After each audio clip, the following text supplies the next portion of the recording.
You kids, get those drums out of here. We're trying to study, for heaven's sakes. By the way, we just had a shot of the beautiful Carter Hotel where many of our guests stay. Right there, the Carter Hotel. Beautiful. It's a four-star hotel. The Roebling boys built that one as well. You know, ladies and gentlemen, like me, our next guest spends his Sundays driving 200 miles per hour. A couple of weeks ago, he won the 1994 Indianapolis 500, and last week earned his third straight PPG IndyCar victory. Folks, do me a favor. Please welcome a real champion, Al Unser Jr. Hey.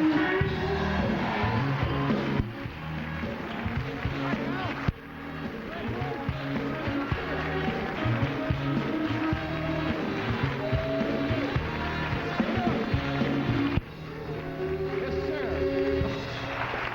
Well, Mr. Big Shot won the race twice now, huh?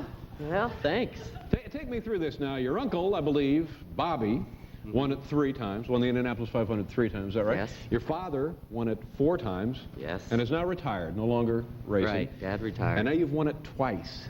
So what do you think? Is that enough for you, or do you want to beat the old man? You want to win 4, 5, half a dozen of them? I'm only about 20% up the hill. But you must feel just on top of the world. This has been a great season for you, and then the win in Indianapolis, and so what else? You're the guy. You're the man. Hey. Well, it's, you know, I got a great team with the Marlboro Team Penske. That's not what I hear. I hear it's all you. I hear those guys are stiffs. Yeah. I hear you're carrying the team. I hear they're even watering your gas. Yeah.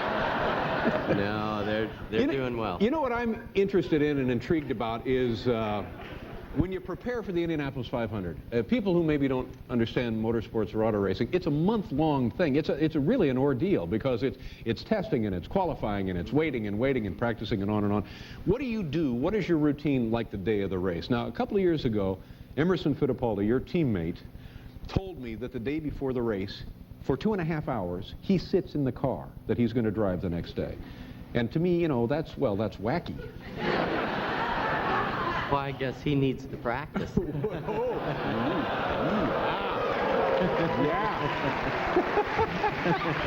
Well. Try to borrow a wrench next time. See what happens. But when the race is at 11 o'clock. Well, what do you do? How do you spend those last hours once you get up? How do you prepare for it? What's your routine? Well, what we usually do is, first off, we wake up in the morning, you know, and then... Thanks, Al. And then, actually, we hunt for a song of the day. A song of the day? Song of the day. Really? Yep, and... what does that mean exactly? Well, I don't know, it's just something that, you know, I like music an awful lot, and so... Have a radio in the car? No, they won't.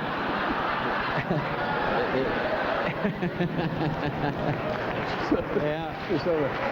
Almost.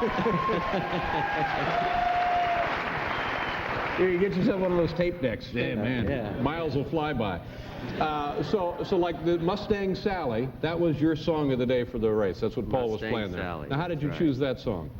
Well, actually, it was chosen at Long Beach, California, and I came into the crew guys and I told them that today's song's Mustang Sally. You know, and what do they do? It got us right. Well, it put them in the right spirits because really the Ford Cosworth has been the one to beat, and so at Long Beach we were 1, 2, 3 on the grid with the cars, and so you know, the people to beat was the Cosworth, and so Mustang Sally fit real good, and then I woke up on race day morning at Indy, and I looked and looked and looked, and I couldn't come up with a song at all. You know, all of the ones that we were listening to just wasn't quite right. So as my crewman, Brian, was bolting me in the seat, he said, what's the song of the day? And I said, I don't have one. And he goes, well, how about Mustang Sally? It worked at Long Beach, you know, and so I looked in front of the grid, and there was some Mustang pace cars, and I thought, sure, why not? You know, we can go to win the race in a Mercedes, and they'll give me a Mustang, so that'll be great. So Yeah, but while you and the crew are talking about the song of the day, I mean, shouldn't somebody be checking the tires or something?